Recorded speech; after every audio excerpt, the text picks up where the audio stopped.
This time on Poll Hub, we've been name-checked by our Twitterer-in-chief. What did President Trump have to say about the Marist Poll? And why did it set off a Twitter storm about Latinos? We've got the inside story and the question the Trump administration really wants asked on the 2020 census. Various courts have heard cases, and the battle may end up at the Supreme Court.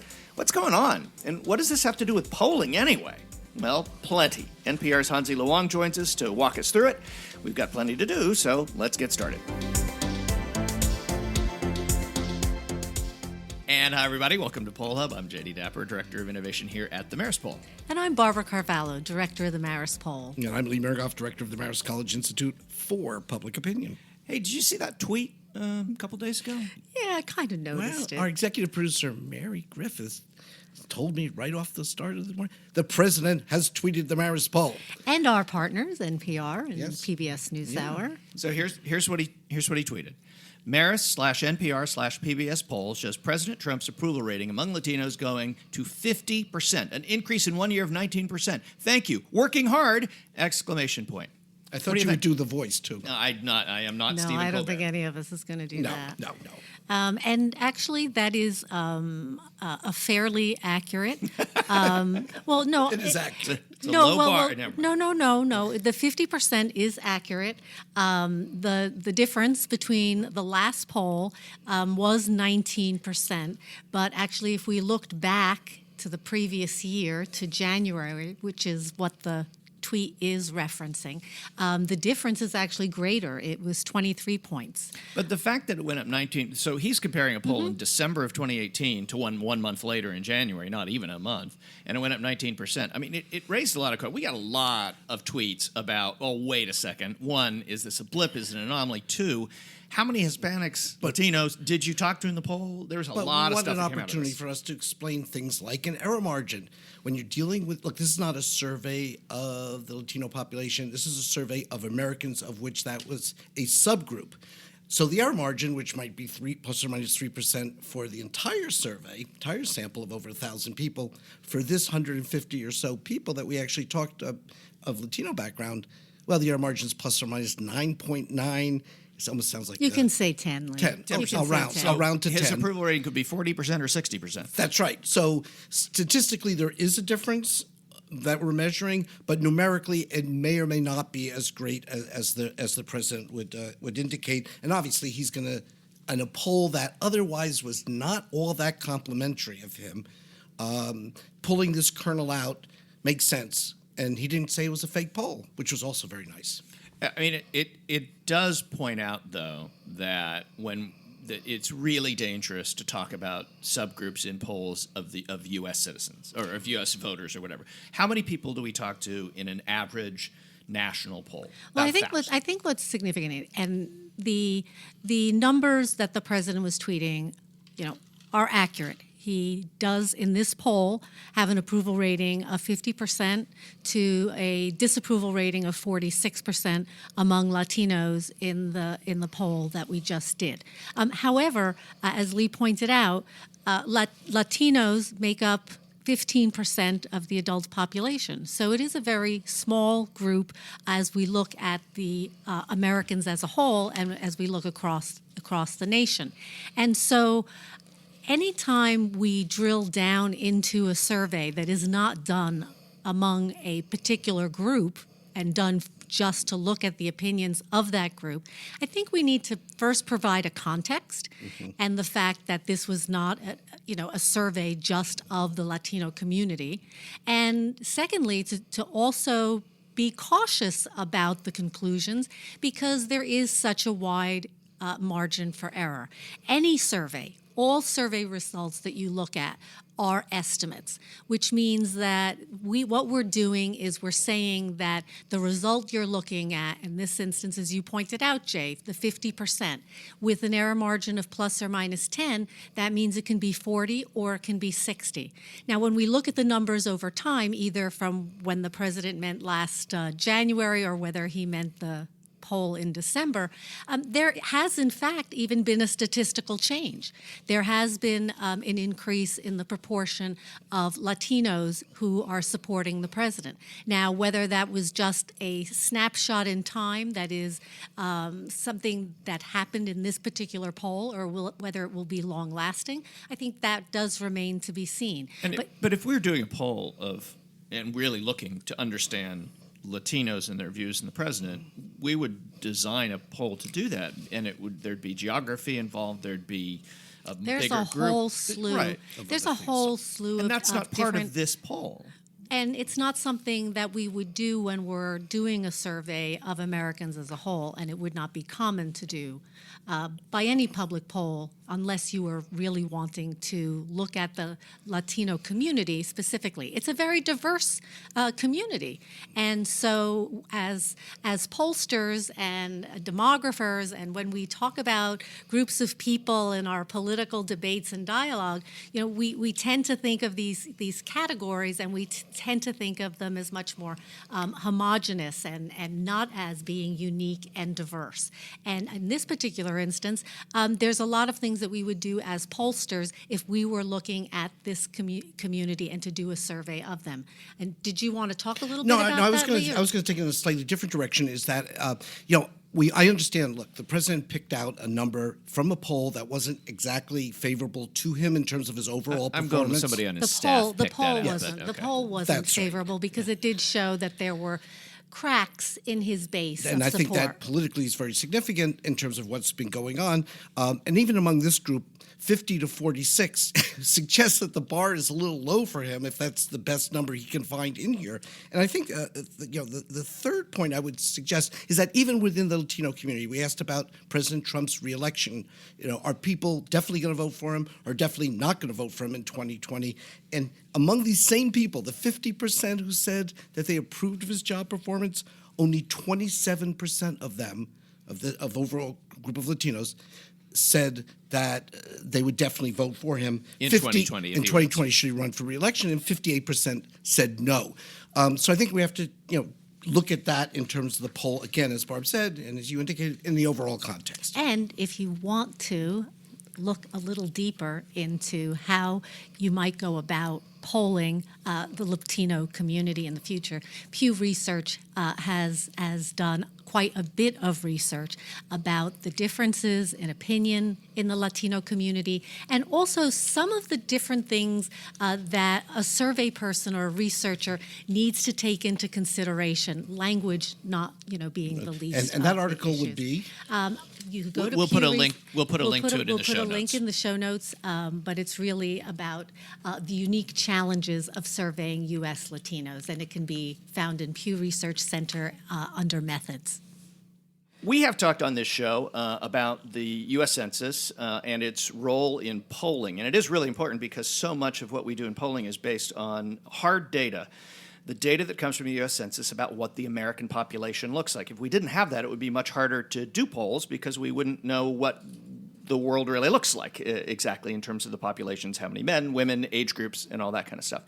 So it has caught our attention. We've talked a lot on this show about the census and a question that the Trump administration wants put into the census in 2020. And somebody who's been covering this inside out, and I've been hearing it on NPR a lot over the last 6 months, is national correspondent Hansi Lo Wang, and he's joining us to talk about it. Welcome.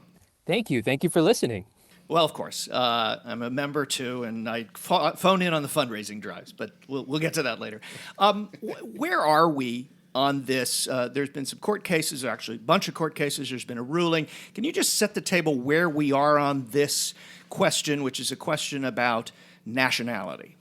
Right. Well, it's actually a question about U.S. citizenship status. It specifically asks, is this person a citizen of the United States? And there are some yes options that allow you to specify if you're a naturalized citizen, born in the country, born to parents who are U.S. citizens, or that no, you're not a citizen. And this is, as you said, a lot of moving parts here. And at the time that I'm speaking with you right now, we have a first major ruling out of a total of 7 lawsuits around the country over this citizenship question. This is the first major ruling for the 2 lead lawsuits in New York by U.S. District Judge Jesse Furman. He last week ordered the Trump administration to remove and stop its plans to add a citizenship question to the 2020 census. And just recently, we had a filing by the Justice Department, which has already indicated that it plans to appeal that ruling out of New York to the Second Circuit Court of Appeals. Now, the Justice Department is saying that it's planning to file another court filing to ask the Supreme Court to step in and essentially asking the Supreme Court to do a speedy review of the ruling by the judge in New York and to issue its take on the fate of this question by June. So why is this question a big deal? I mean, it has been a question that has been asked in the past in the census. I think the last time was 1950. Right, the last time it's been asked of every household by the U.S. Census Bureau was for the 1950 census. And since then, the Census Bureau has asked a question about citizenship status on a sample with a sample of households as part of the decennial census, and then eventually that sample survey turned into what's now known as the American Community Survey. And that's a really important distinction. I probably don't need to tell you guys this as pollsters, but surveys are very delicate instruments. And the context in which questions are asked, the order of questions, there's a lot of thinking, a lot of consideration that goes into developing any survey, especially the census. And so this is a topic, citizenship status, that the Census Bureau, through its research over decades, has shown that it is a very sensitive topic, and increasingly so under this current administration with increased immigration enforcement. We also are seeing a rise in anti-immigrant rhetoric, and there are a lot of folks who are themselves non-citizens. They may be undocumented, or they may be related to someone who is not a citizen or is undocumented. They do not want to answer a question that they fear could be used against them eventually. So if the goal is an accurate count every 10 years, the concern is that this is going to introduce some elements which is going to result in an undercount of some groups. Why does that matter? If you could spell that out a little bit. Well, these are numbers that are directly related to how we distribute power and money in the United States. The census counts are used to determine how many congressional seats and how many electoral college votes each state gets after the census, and that's a determination that lasts for a decade until the next census. And this is also this data from the Census Bureau that also directs the distribution of an estimated more than $880 billion in federal funding for Medicare, for schools, for roads, for other public services and institutions. And this has direct impact then on the resources local communities get. What's your sense, having covered this now for this entire period since the idea of the question was introduced and then the question was added to the census, at least temporarily or provisionally? What's your sense of where the courts and the Supreme Court might be headed on this, if you have one? Court guessing is, I know, a bad job, but any sense? It's really hard to say. I think this is going to be a case that will be closely watched because of these implications here. And so I just don't know exactly where the court, the question right now is, will the Supreme Court even take on this case? And if they don't, what happens then? Because one court has ruled, but as you pointed out, this is sitting in other district courts around the country, similar cases. If the Supreme Court doesn't rule by a certain point in time, can the question not be included one way or another because it simply runs out of time? That's one possible scenario we're watching. And again, it's really complicated to predict exactly what the end scenario will be because, like you said, we have 4 other lawsuits right now that are in the midst of trial. In California, 2 lawsuits. In Maryland, 2 lawsuits. We have another lawsuit coming through the courts in Washington, D.C. And so we're waiting for those rulings.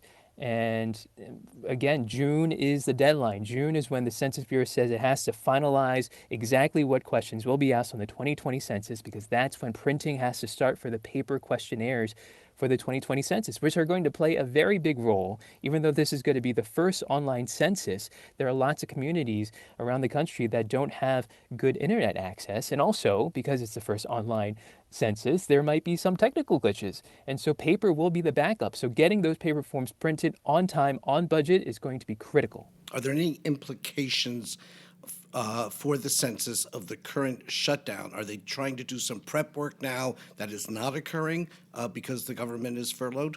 The Census Bureau is telling me that because there was carryover funding from spending bills that were passed and signed last year, the major omnibus spending bill, they were able to have contingency funding ready for a scenario like we're in right now during a partial government shutdown, and they're continuing their work with no changes.